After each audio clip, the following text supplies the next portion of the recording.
Tina's home was once a hinterland haven, but after a pipe burst and flooded her house, she ended up in a long-running dispute with her insurer.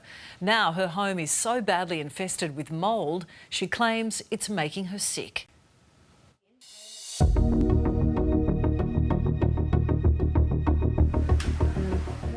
My house is falling down around me. You look up at the ceiling, you think, where's all those spots coming from? It's mould. It looks like a leopard with all these little spots everywhere. There's mould on the ceiling here. It's gone particularly bad in the last couple of weeks. The house's roof is twisted, the gutter's twisted. I was getting sick, wheezing and fungus on my nails and dermatitis on my skin. So you literally have to go to the toilet in a plastic bag? Yeah, well, originally we had a bucket. My hinterland haven is now a living nightmare. You'd think living in a Queenslander tucked away in the Sunshine Coast hinterland would be a dream come true. But it's living hell for Tina Van Doren. My whole house is destroyed. My granny flat's an empty shell. My house is full of mould. It's falling down around me. The portico's cracked. The tiles upstairs are all popped and cracked. She resides in a warped, twisted, leaky house with her 73-year-old mother, Cheryl.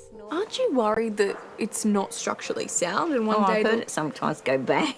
I've been told so many times it's cheaper to rebuild it than it is to fix it. This housing horror started 6 years ago when the sewage pipe flooded downstairs. This is not good. My ballroom shoes, my ballroom dresses. Oh, it's all through the whole cupboard. Water everywhere. It's gone into this bedroom. It seeped a metre up into the pine frame. So it seeped a metre up Into the pine into frame. into this wall here? Yeah. And they had to get rid of the kitchen and vanity because it was just rotten. Tina contacted her insurer, NRMA. What no one realised at the time was the overflow relief gully, or ORG, was higher than the floor level, causing the problem. That wasn't covered under her policy. Unaware, NRMA accepted the job and started gutting downstairs.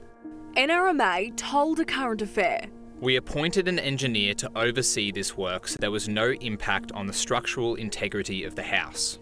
We had really wild weather and it's storm season. So they've left the structural wall out in storm season. This rain only started like 2-3 minutes ago. There's lightning,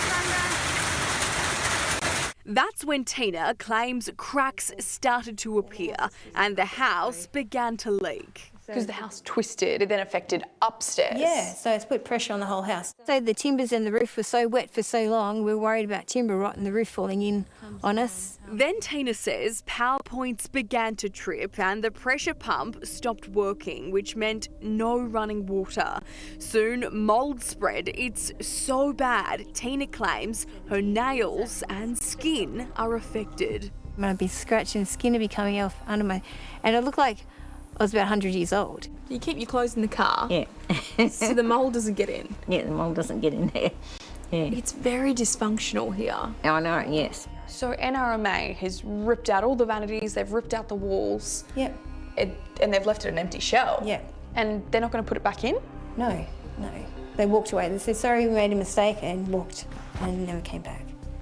NRMA wrote to Tina explaining, "Our assessment has shown that the damage to your property was caused by a plumbing defect."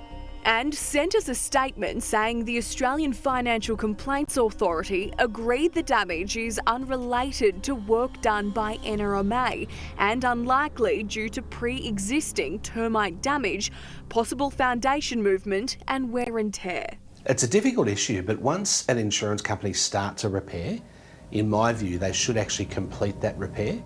David Keane is from Solve My Claim. I would think that at the very least the insurance company should have to come back and properly remedy the mould, whether or not the structural bracing issues are found in her favour or against her. NRMA told us AFCA determined a cash settlement of $59,000 should be offered to the customer. We subsequently made an updated offer of $60,000 to our customer in line with AFCA's determination, which our customer has not yet accepted. And I would challenge NRMA let's come back to the table, let's have a further conversation. I'd be willing to do it on a pro bono basis. Tina claims her home is now beyond repair and she's now $32,000 behind on mortgage repayments due to time off work with illness. I haven't been able to do anything, being so sick from the mould. Do you think you'd be in this position if NRMA didn't take the job in the first place? No, it would have cost me $700 to get another ORG, just lower the ORG or move it, and it would have under $1,000 to clear the septic in the granny flat. Let's all in good faith come in here and see what we can do to help Tina, because after all, her life is the one that's being ruined by this situation. I'm about to lose my house to the banks, really. This shouldn't be happening. Well, the NRMA did send a long and detailed written explanation for its decision, and you can see it in full on our website.